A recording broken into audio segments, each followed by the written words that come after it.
team, we did not bring enough today. But if they are making the decisions, then yeah, that's difficult. And now Francis misses the next game as well with that red. Yeah, we have to play two more games, and yeah, and then we have to wait what the other teams are doing. Thank you so much, Coach. Yeah, welcome. Very disappointed with the results, of course, after losing 2-0 to Makesi FC. It's all to play for in the remaining two fixtures because they have 6 possible points to play for. The fans are still cheering on their team as I bring in Lucky Mhlati as well as Brighton Mhlongo. Brighton, emotions are quite high, understandably so, especially from the City bench. Emotions are high. Coach Jan feels very hard done as well. And I mean, you can understand, Lindiwe, especially when the team started quite well, applying more pressure. We saw also how it happened in the results. He spoke about the red card that was supposed to be given to Chirimandare. It was a very bad tackle. But such things, they do happen, unfortunately, in football. The main important thing is how you pick up your team, because there's still a long way to go within the mini-law. And once again, we saw that the strength of Magezi was that man, Vandal, on the right-hand side. He was the one that laid the trap, because he didn't track back to do the marking. He stayed there and they broke with him. And once again, the combination between him and Chibandare, it worked for Magezi. Even the second goal, you look, they were defending a set piece. They won the ball. Lituli delayed on the ball. He broke out with Vandala. Vandala takes a shot, good save Van der Hart, but look who finishes, making the run all the way from his 6-yard box to finish that goal. One of the experienced players. We did say in this mini league, you need experienced players to lift the team up. And for Cape Town City, the experienced players were out already on the bench. It becomes difficult. Coach Alan Fries Brighton says we could have gotten more than 2 goals in this clash, but you look at the second half and how long it took them to even get that first corner. It tells us a lot about Cape Town City and how they dominated most of the game. Look, Cape Town City were very dominant, but when you look at Makesi, they were very resolute. We spoke about now the experienced players coming back into the rightful positions to dominate the game. We saw Samuel Tapo, the Ghanaian, playing a pivotal role in the midfield, and also one of the unsung heroes, Ulutuli. He reminds me of Tamsad Ngakabuza. He ran his socks off, good hold-up play, and creating that second goal as well. So it was very key for Coach Alan Fries, making sure that he keeps his players composed.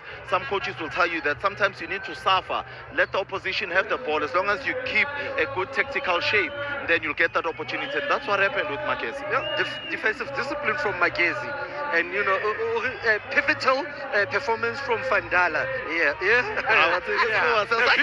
Big words. I want to talk about Cape Town City and how dejected they were that moment the second goal went, and you could see the change in the body language. Yeah, absolutely. I mean, they've been knocking, trying to get that equalizer. And I said earlier on that, the strength of Cape Town City, we saw it in the first 15-20 minutes of the game. They were going diagonal to the left-hand side, dolly, right-hand side rolls, and bringing crosses in. And it was causing a lot of problems for the defenders of Magezi. But they stopped doing that, started to now play the ball from the back, starting to want to do the combination. And that was playing into Magezi's hands, because all they did was come goal side, route one to Vandala, and it was an attack. 6 possible points to play for now for Cape Town City. However, Brighton, they have to rely on other results now.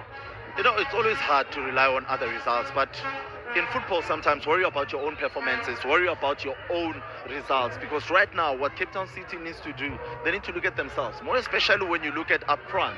It's 2 games without scoring a goal. There's Zazmovic there, there's Musa there, and when you look at now the attempts that they are making and not converting, that alone becomes very detrimental for them going forward. So maybe questions to coach is that how do you change the squad and make sure that you bring players who are going to come in with goals. Let's confirm the numbers for you. Would you look at that? Shots on target for the home side, 6. Most of them coming up in the second half. For Cape Town City, just 5 throughout the 90. And it's not looking bad. I mean, if you can have shots on target, 5 of them. They had 6, they scored 2.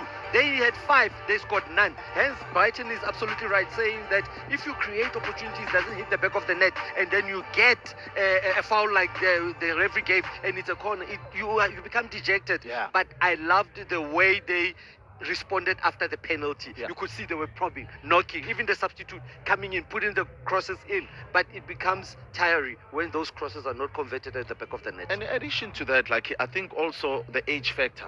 you know, because you only mature, you only know as far as you've traveled. And when you look at all these young players that have come in for Cape Town City, they haven't been in the top elite football for a longest time. So when it comes to these kind of moments, you need a pick-me-up. And when you look at the bench, that's where you have your Ngobos on the bench, you have your Keegans on the bench, you have your Chueza, who's an outstanding player for the national team in Namibia. Those are the players who can come in and encourage the boys, because sometimes when the morale is that low, you need just a senior figure who's going to push you and say, guys, let's go, keep your heads in the game. And that's what Cape Town City needs right now. The pressure is mounting on Cape Town City for Magesi. Next up, they are traveling to Durban, where they will face Milford. That's going to be a titanic one, especially after this result. That's going to be a tight one. But, you know, we know Milford, what kind of football they played. I mean, you looked at them against Cape Town City. They were doing exactly what Magesi was doing to Cape Town City, which it was, you know, staying back, you know, concentrating, defending well, and then when they get that ball, they hit them with a route one counter. That's how Milford got the goal against Cape Town City. But Magesi, when they go on attack, I'm excited to see up front for Magesi.